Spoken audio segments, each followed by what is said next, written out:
My name is Carlos Sanchez, and this is Marijuana, Foreign and Dangerous, prepared as part of the class Intro to Chicanx Latinx Histories, History 17CH, at the Claremont Colleges.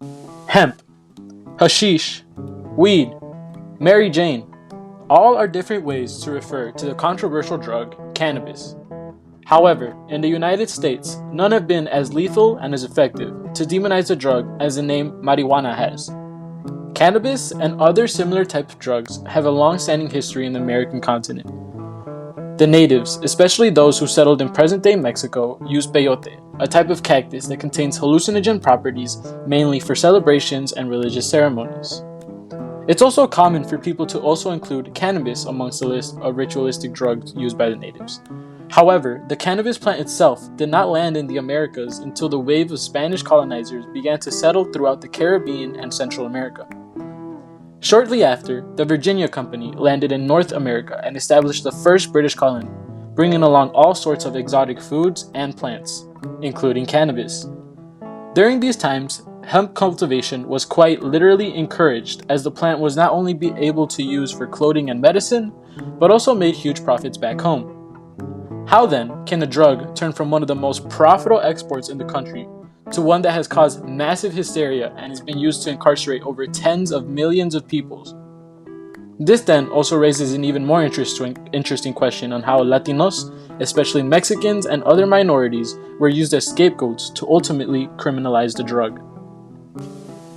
Our story begins in the up-and-coming city of Laredo, Texas in 1915, where Sheriff Stanley Good Sr. heard of an insane story from across the Rio Grande, where a Mexican national, under the influence of cannabis, had chased around some American tourists with a knife while yelling, "Death to Protestants!"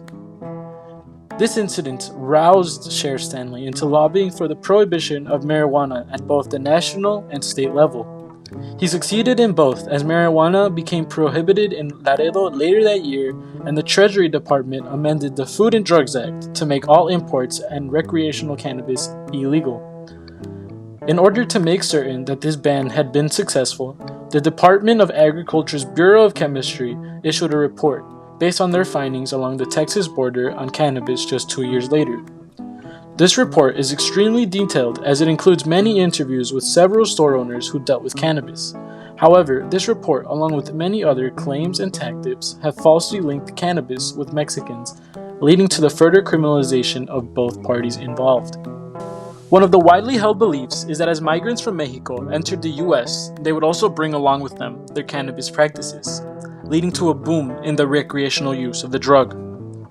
These suspicions grew stronger during and after the years of the Mexican Revolution, as it caused massive waves of migration into the United States. Before this influx of migrants, cannabis in the United States had mostly been used for medicinal practices only, and was usually swallowed.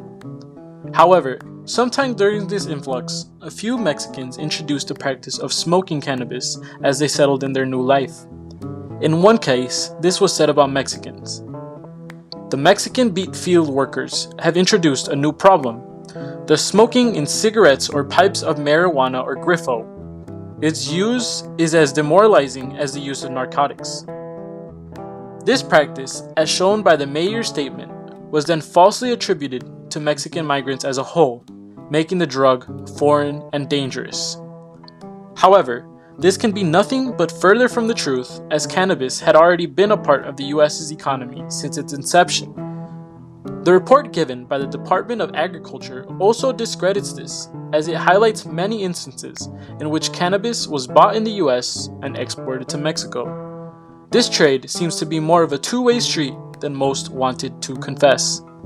Besides the fact that cannabis was moving both ways along the border, there was another, more significant reason in which Mexicans cannot be blamed for the resurgence in marijuana use. The fact of the matter is, cannabis was not in good standings within the Mexican population, with it being outlawed by the Mexican government prior to this. Similar stories to the one Sheriff Stanley had heard were becoming prominent around Mexico, and they eventually reached the United States. Scholar Isaac Campos makes the argument that Mexican ideas are often overlooked by the immigrants themselves, as government officials then began to spread these stories in order to falsely link Mexicans to the use of the drug recreationally. One of the most effective tactics in criminalizing cannabis, however, was the prominent use of the term marijuana. Before the process of criminalizing the drug, it was commonly referred to as cannabis or hemp. Those who supported the prohibition of cannabis, like Harry J. Anslinger, the commissioner of the U.S. Treasury Department's Federal Bureau, pushed for the use of the Spanish name for the drug in an effort to incite fear within the white community. Campos states, Mexican laborers, however, often were perceived by Anglos as criminal types. They were noted for carrying knives and being drunk and disorderly. When marijuana was discussed, it was usually associated with Mexicans. As a result, marijuana also became associated with violence, a killer weed.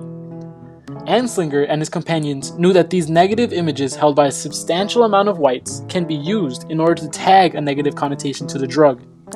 As marijuana became the popular term, Mexican arrests for the drug spiked as officials began to target Mexican communities specifically. These campaigns allowed for the further association of the two as cases began to skyrocket. However, as the Department of Agriculture's report states, the sale of the drug is not confined to Mexicans. American soldiers, Negroes, prostitutes, pimps, and a criminal class of whites in general are numbered among the users of this weed. Despite the evidence in an official report given by the government, authorities decided to ignore the fact that several different ethnic groups were using the drug and continued to focus most of their effort on Mexican communities. This focus on Mexican communities led to an astounding disproportionate number of arrests due to either being under the influence of cannabis or for simply having it on their person. Furthermore, Mexicans were assumed to be cannabis consumers, despite their own communal reluctance to endorse the recreational use of the drug. Despite all evidence within the Department of Agriculture's report that fought against the notion that marijuana is ultimately linked to the Mexican community, several officials, and especially Harry J. Anslinger, devoted their time into making cannabis a Mexican problem. This conundrum represents only one aspect of the war on drugs declared by the American government, which has disproportionately affected minority groups, especially Blacks and Latinos.